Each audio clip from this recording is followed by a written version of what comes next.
In 6 minutes, on the morning of June 4th, 1942, the Empire of Japan lost the Pacific War. They didn't know it yet.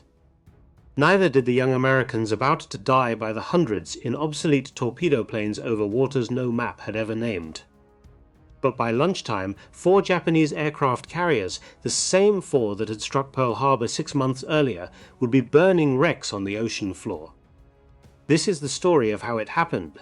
The bathrobe in the basement, the welders who worked 72 hours without sleep, the squadron commander from South Dakota who told his men to write letters home, and the one bomb, dropped by one lieutenant, that changed the century.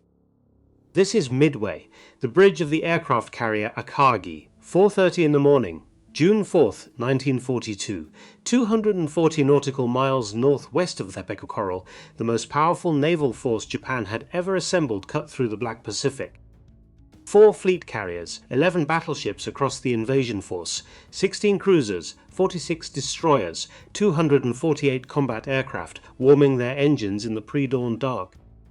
Nothing like it had ever gathered under one flag, and on the bridge of the flagship, in a bathrobe over silk pajamas, stood a man who could barely stand at all. Commander Minoru Genda was 37 years old. He was Vice Admiral Nagumo's air officer, the mind behind the aerial doctrine that had shattered Pearl Harbor 6 months earlier. Now he was burning with fever, his lungs raw, coughing into a handkerchief he tried to keep hidden. Below decks, in the ship's sickbay, another man lay recovering from an emergency appendectomy performed just days before. Commander Mitsuo Fuchida, 39 years old. The pilot who had led the first wave over Pearl Harbor and radioed the immortal words Tora, Tora, Tora. 2 of the finest naval aviators in the Empire, neither of them fit to fly. Nobody thought it mattered, because for 6 months the Imperial Japanese Navy had not lost. Not a battle, not a carrier, not a serious engagement. Singapore had fallen, the Philippines had fallen, the British Eastern Fleet had been chased out of the Indian Ocean.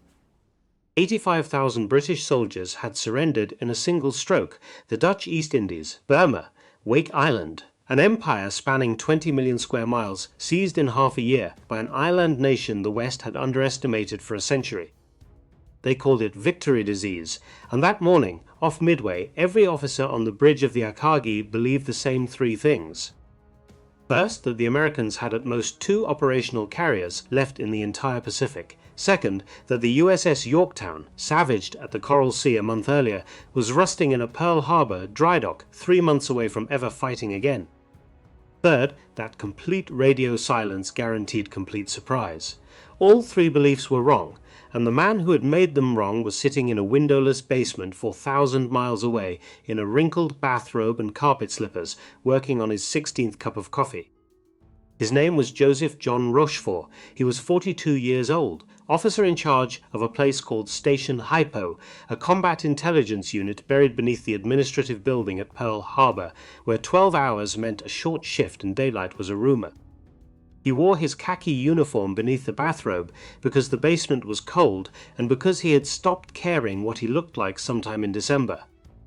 He hadn't bathed in days. He slept on a cot when he slept at all. His men called him the old man. He had lied about his age to enlist in 1918 at 17. He had dropped out of high school. He had learned Japanese in Tokyo for 3 years in the 1930s, living with his wife and son in a country that would one day try to destroy his own. He had a gift no academy could teach, the ability to stare at rows of 5-digit numbers until they began to whisper. And by May of 1942, he and his team were reading between 10 and 15% of the Imperial Japanese Navy's most secret operational code. A cipher called JN25B 45,000 code words, super in cipher daily. Impossible, said Washington. Impossible, said the men at OP-20G, who resented that a scruffy officer in Hawaii was reporting directly to a full admiral. Rochefort didn't care what they said. He cared about a single 2-letter designator that kept appearing in intercept after intercept. A location the Japanese called AF. He was certain it was Midway. Washington was certain he was wrong. They said the coming attack would fall on the Aleutians, or Port Moresby, or possibly Hawaii itself. Admiral Ernest King in Washington disliked Rochefort personally and refused to be convinced by him. And in the middle of this fight stood the man who had to make the choice, Admiral Chester William Nimitz. 57 years old, Commander-in-Chief, Pacific Fleet, a tall silver-haired Texan with pale blue eyes and a voice so quiet you had to lean in to hear him. He had inherited a shattered fleet on Christmas Day 1941, standing on the deck of a submarine because battleships he was meant to command were still smoking on the bottom of Pearl Harbor. Nimitz had 3 carriers. The Japanese had at least 6. If he bet on Rochefort and Rochefort was wrong, he would lose the Pacific. If he bet on Washington and Rochefort was right, he would lose the Pacific. He bet on the basement, but he needed proof he could take to King. And so, in a small office above the code room, a lieutenant commander named Jasper Holmes, 42 years old, a former submariner grounded by chronic back pain, a pulp fiction writer in his spare time, proposed something a novelist would propose. A lie, broadcast in the clear, have Midway radio Pearl Harbor in plain English that their water distillation plant had broken down. Complain about the freshwater shortage. Do it openly, do it stupidly, and then wait. The message went out, and within 48 hours, Hypo's intercept operators picked up a Japanese transmission in JN-25 reporting that AF was running short of fresh water. AF was Midway. There was no longer any doubt. Nimitz had his answer. Now he needed his carriers, and here is where a story about codebreakers becomes a story about welders. Because the USS Yorktown, the ship the Japanese had already written off, limped into Pearl Harbor on May 27th with a hole through her flight deck, ruptured fuel tanks, and a list to port. Japanese naval intelligence estimated her out of the fight for 3 months. Yamamoto's staff planned around it. 1,400 men at the Pearl Harbor Navy Yard were given 72 hours. They welded through the night, and through the next night, and through the night after that. They laid new deck plates over the critter. They patched the tanks. They cannibalized parts from other ships. Some of them collapsed at their stations and were carried off. Others stayed, and when Yorktown steamed out of Pearl on May 30th, repair crews were still on board, hammering, welding, painting, as she kitted for a place 1,000 miles away called Point Luck. 72 hours, not 3 months, and then the third stroke of chance. Vice Admiral William Halsey, Bull Halsey, the most aggressive carrier commander in the American Navy, the man everyone assumed would lead the fight, was rushed to a hospital bed with a case of psoriasis so severe he could not sleep, could not stand, could barely wear a uniform. From his sickbed he made a single recommendation to Nimitz: give the task force to Raymond Spruance. Spruance was 55, a cruiser commander, quiet, cerebral, an outsider to naval aviation who had never launched a plane in his life. Nobody in the pilot-ready rooms had heard of him. Nobody expected him to command the 2 most important carriers in the United States Navy in the most important battle of the Pacific War. He would prove to be the coldest, cleanest tactical mind the Americans put to sea, and so as June 3rd gave way to June 4th, the pieces sat on the board. Yamamoto, on the super battleship Yamato, 300 miles behind his carriers, silent, confident, already planning the occupation government of Midway. Nagumo, on the Akagi, with a fevered air officer beside him and a surgeon's patient below him. Fuchida, in a hospital bunk, listening to the engines. Yamaguchi, on the Hiryu, 49 years old, Princeton-educated, sharp as a blade, aching for a fight he suspected his commander would mishandle. And on the other side, Nimitz in his headquarters, Rochefort in his basement, Spruance on the bridge of the Enterprise. Fletcher on the Yorktown, held together by welds still cooling, and somewhere in a cramped ready room aboard the USS Hornet, a 41-year-old squadron commander with Oglala Loco blood in his veins was speaking quietly to his pilots. His name was John Charles Waldron. Torpedo Squadron 8. 3 days before the battle, he had told his men something none of them would forget. You might want to tidy up your personal affairs, and write a letter home, just in case some of us don't get back. The Japanese sailed toward Midway, believing they were about to win the Pacific War. They were sailing toward the day it began to end. 4:30 in the morning, June 4th, 1942, on the flight deck of the Akagi, the first engine coughed to life. Then another, then 100 more, 108 aircraft warming in the darkness, 36 Zero fighters, 36 Val dive bombers, 36 Kate high-level bombers carrying land attack bombs. Their commander was a young lieutenant named Yoichi Tomonaga, 30 years old, a serious man from Tokyo who had flown against the Chinese and the British and never known what defeat looked like. His orders were simple: fly 180 miles southeast, bomb the airfield on Midway, come home. He led them into the dawn sky. And in the same minutes, Vice Admiral Nagumo made a decision that would haunt Japanese naval historians for 80 years. Doctrine called for 22 search planes to be launched at first light, fanning out in overlapping arcs, searching every square mile of ocean where an enemy might be hiding. Nagumo launched seven planes, to cover the vastness northeast of Midway, where the American fleet might or might not be waiting. Worse still, the 8th search plane, the one from the heavy cruiser tone, assigned to the very sector where an ambushing American fleet was most likely to appear, could not be launched. A catapult had jammed. Mechanics scrambled in the pre-dawn gloom, cursing at cold steel. The plane sat on the deck for 30 minutes. Half an hour lost, half an hour that, before the sun was high, would decide the fate of an empire. 5:34 in the morning. A consolidated PBY Catalina flying boat lumbering out of Midway on patrol broke through a cloud and saw them. The pilot keyed his radio. His voice was almost calm. Many planes, heading Midway, 5:53. Radar on Midway lit up like a Christmas tree. Every fighter on the atoll scrambled, Obserfleet Buffalo and Wildcat fighters, flown by Marine Corps pilots who knew, before they even left the runway, that they were going to die. 27 Marine fighters climbed, 15 were shot down, most of the pilots were killed, but Midway was not a soft target. Anti-aircraft batteries opened up from every emplacement. 11 Japanese planes came down burning. 43 more staggered back to the fleet trailing smoke and hydraulic fluid. And when the strike leader, Tomonaga, banked over the atoll and looked down at the runway, he saw something he had not expected. The runway was still operational. At 7 in the morning, he keyed his radio and sent the message that would set the fatal machinery in motion. There is need for a second attack wave. On the Akagi, Nagumo's face tightened, doctrine again. A second wave meant rearming his reserve, the aircraft held back on the hangar decks of Akagi and Kaga, currently loaded with armor-piercing bombs and torpedoes for anti-ship warfare.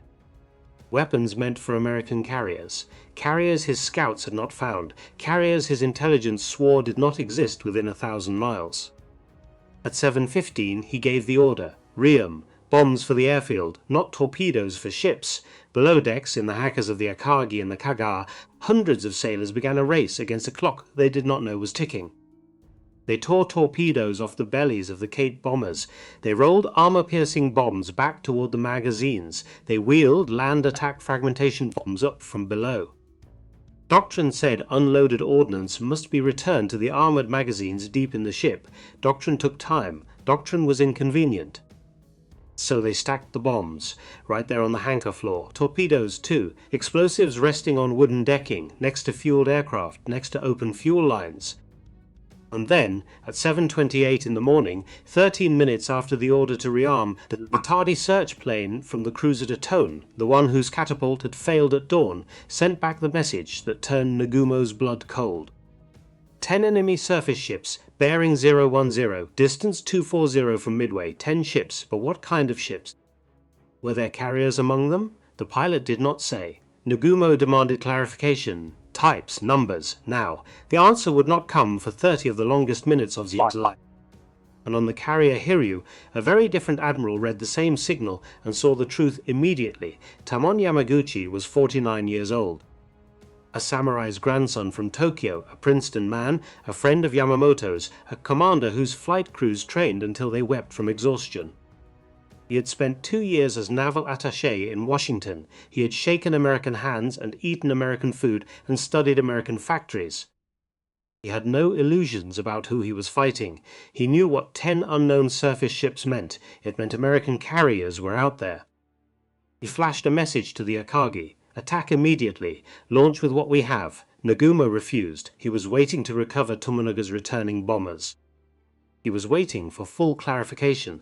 He was waiting to build a proper coordinated strike, the way Doctrine said he should.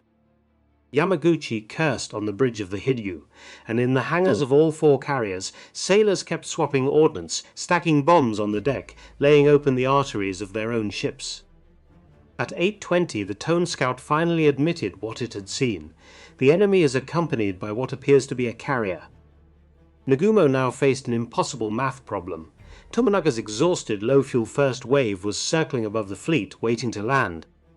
The hangars were chaos. Half his reserve was rearmed for ships, half for airfields, and neither half was ready. If he launched a partial strike now, he would murder Tomonaga's returning pilots, who would ditch in the sea with empty tanks. If he waited to land them, he needed 45 uninterrupted minutes. He chose to wait.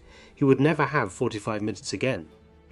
At 9:20 in the morning they came out of the southwest, 15 Douglas TBD Devastators of Torpedo Squadron 8, off the USS Hornet, flying at 120 knots, sitting ducks, and at their head, in a plane that would never fly home, was Lieutenant Commander John Charles Waldron. He had told his men 3 days ago to write letters home. Now he led them straight in. There was no fighter escort. He had been assigned one. Through a series of coordination failures too long to recount, it never came. The dive bombers he was supposed to attack with had gone the wrong way. He was alone, and he had a decision to make: turn back and live, attack and die. He attacked. The Zeros fell on them like hawks and doves. 15 Devastators against 20-plus fighters, flown by the most experienced combat pilots on Earth. A plane exploded, then another, then another. Waldron's own aircraft caught fire. Ensign George Gay, 25 years old, from Waco, Texas, flying at the back of the formation, watched his commander stand up in the burning cockpit and wave. One final futile gesture before the Devastator plunged into the Pacific. They kept coming. Every one of them kept coming. Gay released his torpedo at one of the Japanese carriers. It missed. His plane was already shredded by cannon fire. He crashed into the sea, wounded, his gunner dead in the back seat. He crawled out under the surface as his aircraft sank, popped up in a slick of aviation gasoline, and pulled a black rubber seat cushion over his head to hide from the Zeros still hunting survivors. He would float there for 30 hours. He would watch the entire battle. 15 planes, 29 men dead, 1 survivor. Not a single torpedo hit. At 9:40, Torpedo Squadron 6 came in from the Enterprise, 14 Devastators, 10 shot down. No hits. Just after 10 in the morning, Torpedo Squadron 3 came in from the Yorktown, 12 Devastators, 10 shot down. No hits. 41 torpedo planes had attacked, 35 would never come home, and the Japanese carriers steamed on, untouched, unmarked, gloating. But something else was happening, something invisible from the water where George Gay was floating in oil and shame and disbelief. The Zeros, every single one of them, had been dragged down to sea level to slaughter the torpedo planes. They were low on fuel, low on ammunition. Their pilots were exhausted, adrenaline blown, scattered across 100 square miles of sky. The high altitudes above the Japanese fleet had gone completely, utterly empty, and 40 miles to southwest, running out of gas, a 40-year-old lieutenant commander who had never dropped a bomb from a dive bomber in combat was staring at his fuel gauge and making the decision that would end an empire. His name was Clarence Wade McCluskey, Air Group Commander USS Enterprise, 33 SBD Dauntless dive bombers cruising at 19,000 feet, searching an empty ocean. The Japanese were not where they were supposed to be. Nagumo had turned. McCluskey had overshot. His fuel was well below critical. Every pilot behind him knew that some of them, at this point, would not make it home no matter what happened next. He could turn east and try to reach Enterprise. He could turn south and try to reach Midway, or he could keep hunting. At 9:55, in a break in the clouds, he saw it, a single Japanese ship, steaming northeast at flank speed. A wake like a white knife across the blue. It was the destroyer Arashi, left behind to depth-charge the American submarine Nautilus, which had been circling and stalking the Japanese fleet for hours. Nautilus had escaped. Arashi was racing to rejoin her carriers. McCluskey did not know any of that. He knew only that a lone destroyer at flank speed was going somewhere important. He banked his squadron and followed her wake. 10 minutes later, on the horizon, he saw the smoke of Japanese ships. He saw the flight decks. He saw the wakes carving evasive turns. He saw fighters low over the water, still hunting the last survivors of the torpedo squadrons. He saw the sky above the carriers wide open and undefended, and at almost exactly the same moment, coming in from the opposite direction, 17 more SBDs are bombing 3 off the Yorktown iron, led by Lieutenant Commander Max Leslie, were tipping over into their dives. The clock read 10:22. The Pacific War had 6 minutes left to be decided. 10:22 in the morning.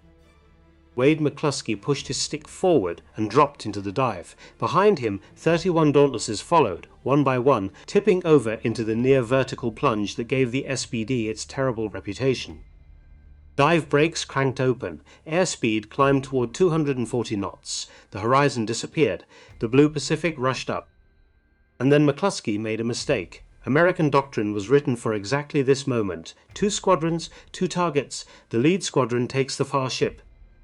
The trailing squadron takes the near ship. Simultaneous hits. Both carriers die together. Every dive bomber pilot in the United States Navy knew it in his sleep.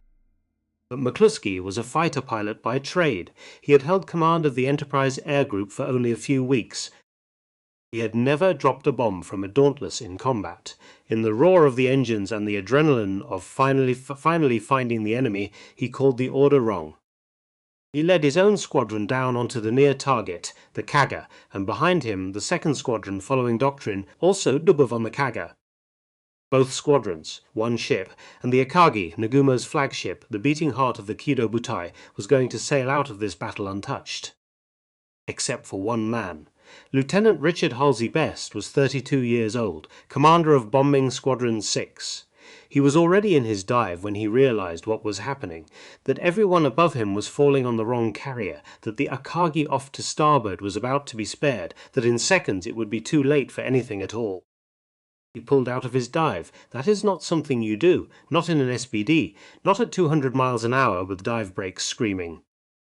He wrenched the aircraft level, and he did it because the alternative was losing the war. He glanced left and right.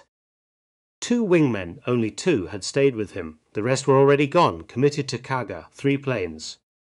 Against Akagi, he climbed back up. He rolled in on the flagship of the Japanese fleet, and he dropped a single 1,000-pound bomb. Only one of the 3 bombs from Bess's element actually hit, his own. It struck the edge of the amidships elevator and punched down through the flight deck into the upper hangar, where fueled aircraft sat wing to wing, and where the torpedoes and bombs that Nagumo had ordered swapped and swapped again, lay stacked on the wooden deck plates in violation of every safety rule the Imperial Navy had. 1 bomb. The Akagi's chief of staff would later describe what came next as a terrific fire. It was more than that. The hangar deck detonated from within. Fueled Zeros and Kates blew apart in chain reactions. The armored deck buckled upward. Screaming men ran through corridors filling with black smoke and orange flame. Fuel lines ruptured. The fire suppression system, inadequate to begin with, failed almost immediately. Meanwhile, on Kaga, the 2 squadrons that had dived by mistake were making no mistake at all. 3 to 5 direct hits in the space of 30 seconds. 1 bomb detonated on or near the bridge, killing Captain Jisaku Okada and nearly every senior officer at his side. Aviation gasoline poured from ruptured lines. The forward elevator collapsed into an inferno. Sailors were flung burning off the flight deck into the sea. And to the north, at almost the same instant, Max Leslie's Yorktown Dauntlesses came screaming down on the Soryu, 3 bombs. 20 seconds. That was all it took. Soryu's flight deck opened like a torn envelope. Her hangars, packed with the same rearming chaos, blew from the inside out. Within 20 minutes, her crew would begin abandoning ship. Her captain, Ryusaku Yanagimoto, refused to leave the bridge. He would go down with her. 3 carriers, 3 infernos, 6 minutes. 3 ships that had helped strike Pearl Harbor, now dying together on the same open sea. Down in the smoke of the Akagi, Commander Mitsuo Fuchida, the pilot who had led Pearl Harbor, the man who would have led the second strike had he been well enough to fly, still weak from his emergency appendectomy, tried to climb down from the burning bridge. The passages below were on fire. Someone tied a rope to the bridge structure. Fuchida began to slide down. An explosion caught him halfway. He was thrown to the flight deck. Both ankles snapped like dry sticks. He lay there in the smoke, unable to walk, unable even to crawl, listening to the ship tearing itself apart above his head.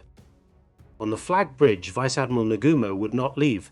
His flagship, his pride, his command. Rear Admiral Kusaka pleaded with him. "Sir, most of your ships are still intact. You must command them." Nagumo half nodded, half refused. Captain Aoki, tears on his face, begged him to transfer his flag. In the end, they had to guide him bodily from the bridge.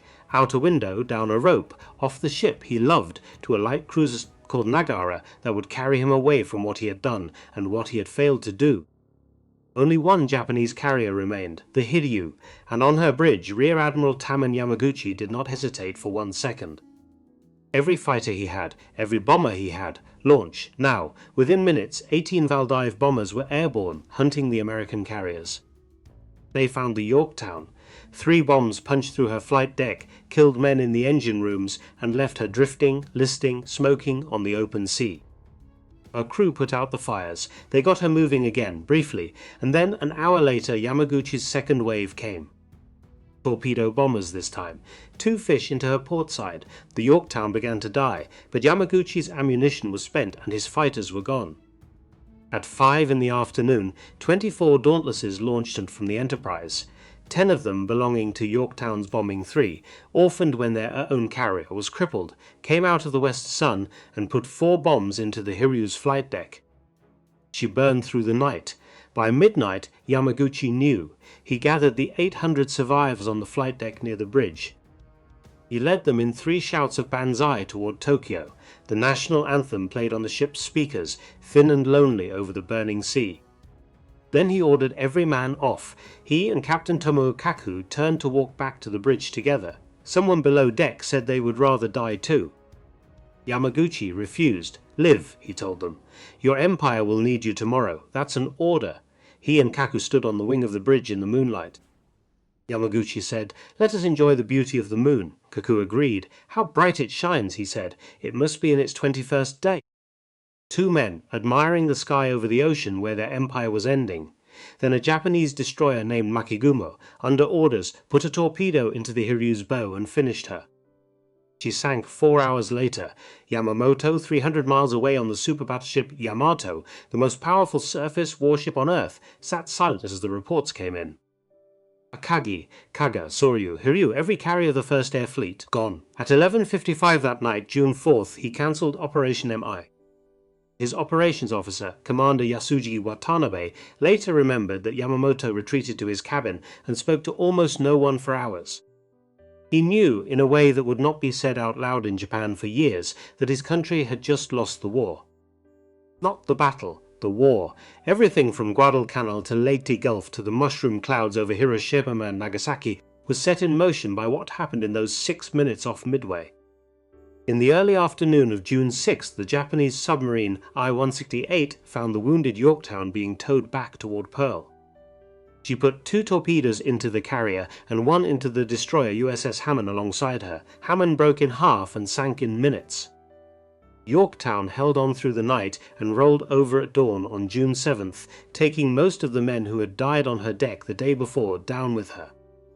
3 American pilots had been fished from the water alive by Japanese destroyers during the battle. Ensign Wesley Osmus of the Yorktown, Ensign Franco Flaherty and his gunner, Bruno Peter Guido of the Enterprise. They were interrogated, then they were tied to weighted kerosene cans and thrown alive into the Pacific to drown. The order was given aboard the destroyer Arashi by her captain, a different Watanabe, Yasumasa Watanabe. He would die on another ship in late 1943 before any war crimes tribunal could reach him. And Ensign George Gay of Waco, Texas, 25 years old, the sole survivor of Torpedo Squadron 8, floated in the oil slick under his rubber seat cushion for 30 hours. A PBY Catalina fifthly pulled him from the water on the morning of June 5th. He was burned. He was wounded. His squadron was dead. He had watched the entire battle unfold above him, the burning carriers, the falling planes, the death of an empire, and lived to tell it. The final ledger was brutal in both directions. Japan lost 4 fleet carriers, the heavy cruiser Mikuma, sunk on June 6th. 248 aircraft, 3,057 sailors and airmen dead, 110 of her most experienced naval aviators, pilots she could not replace, and never would. Japan produced only about 100 fully carrier-qualified aviators a year. By the middle of the war, the United States Navy was training aviators at more than 10 times that rate. America lost the Yorktown. The Hammond, 150 aircraft, 307 men, and in Washington, in a windowless office at OP-20G, a group of naval officers who had insisted the Japanese would attack the Aleutians read the news of Midway and began, quietly, methodically, to destroy the career of Joseph Rochefort. They blocked the Distinguished Service Medal that Nimitz had recommended for him. They engineered his removal from Station Hypo within months. They sent him to San Francisco to supervise the construction of a floating dry dock. He never worked in signals intelligence in the Pacific War again. He retired quietly as a captain in 1953. He died in 1976 in Torrance, California, still without the medal, still without official recognition of what he had done. His men never let it go. For 4 decades, the codebreakers of Station Hypo wrote letters, filed petitions, testified in obscure hearings. In 1986, 10 years after his death, President Ronald Reagan presented the Distinguished Service Medal to Rochefort's son and daughter at a ceremony in the White House. 44 years late, down in the coral basement in Pearl Harbor, a middle-aged man in a bathrobe and carpet slippers had read a pattern of 5-digit numbers and staked the future of the United States Navy on a single 2-letter word. AF. Midway, he was right, and for being right he was punished. That is the part of Midway they don't put in the movies. The Japanese sailed north expecting an easy victory. They found instead a country that could rebuild a broken carrier in 72 hours, break their most secret cipher in a windowless room, put 3 crew carriers where none should have been, and absorb the sacrifice of nearly every torpedo pilot who took off that morning, knowing they would not come back, so that 33 dive bombers could arrive over the fleet in a blue sky no one was watching. 6 minutes, 4 carriers, 1 empire beginning to end, and a bathrobe in a basement 4,000 miles away that no one ever thanked.